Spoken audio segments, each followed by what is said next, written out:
Every day we find ourselves making decisions or choices. Some of these decisions are life-changing, and some of these decisions do not make a very big impact on our everyday lives.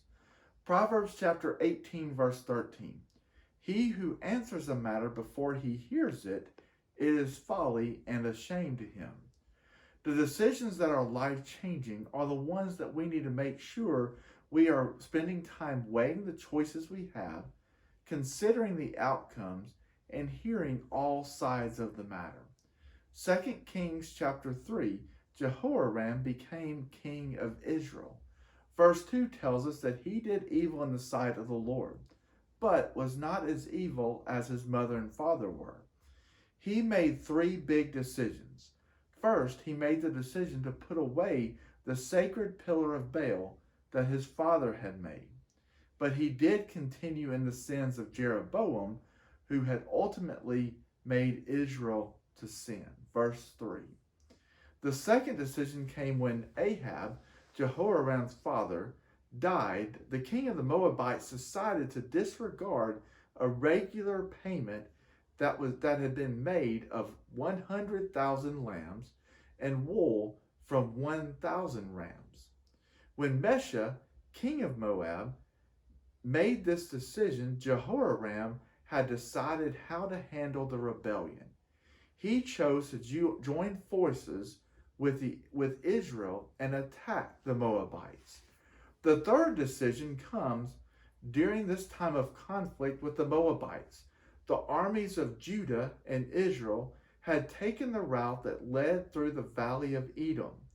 After marching for 7 days, the kings both found themselves, their armies, and the animals they had with them in an area with no water.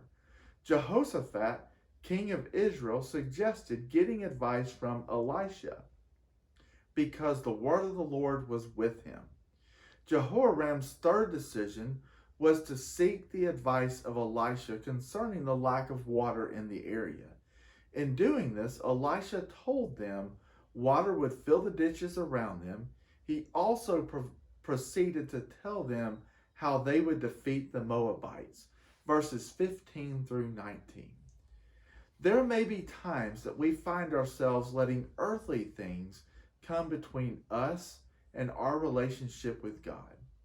What we can learn from the king of Judah is to make sure that we are removing those things from our lives. It doesn't matter how important they are to us. If it is something that is separating us from God, we need to make sure it gets removed from our lives. When we have a big decision coming our way, another thing we need to do is seek wise counsel. Wise counsel could be someone older. It could also be someone who has experienced what we are going through. In either case, seek wise counsel to make sure the correct decision is being made. It goes without saying to seek God's will through prayer and petition.